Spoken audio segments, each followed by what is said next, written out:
Luna Savage, page 204. The freckled forehead.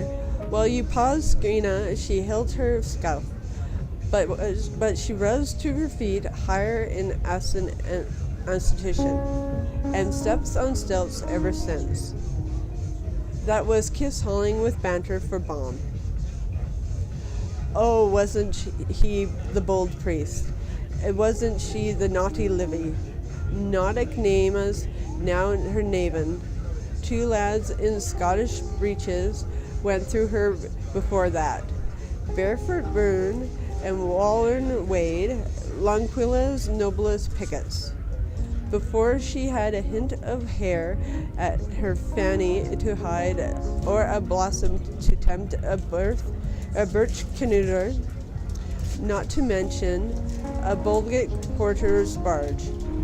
And ere that again, Leda, and unravelly, too faint to bow the fairest rider, too frail to flirt with a scion's plume, she was licked by a hound, chirpa truta, while poing her pea, pure and simple.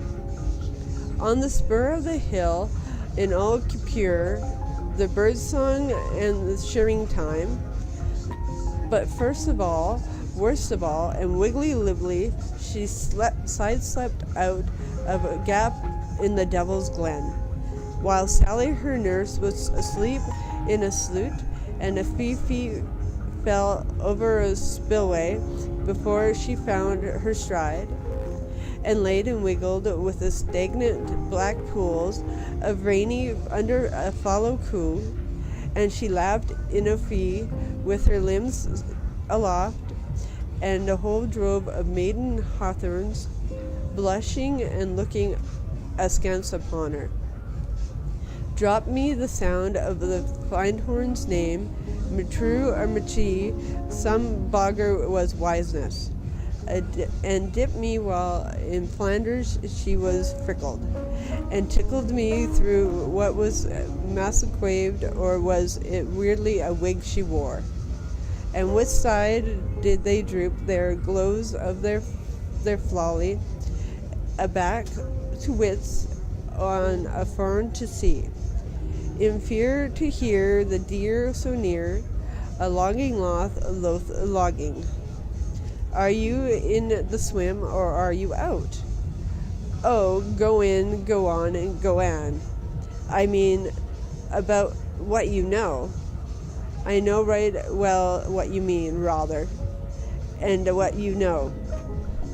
You like the coifs, the grumpus, the snooties, and me do the greasy job of old Veronica's wipers. What am I racing now? And I'll thank you. Is this prime pimmy, or is it a surplice? Around where your nose? And where is the starch? And what's not the veil beneath decision? Smell. I can tell from here, by there, eau de colo, and the scent of her odor. They're Mrs. Margaret's, and you ought to have aired them. They've moist come off her, creases and silks they are.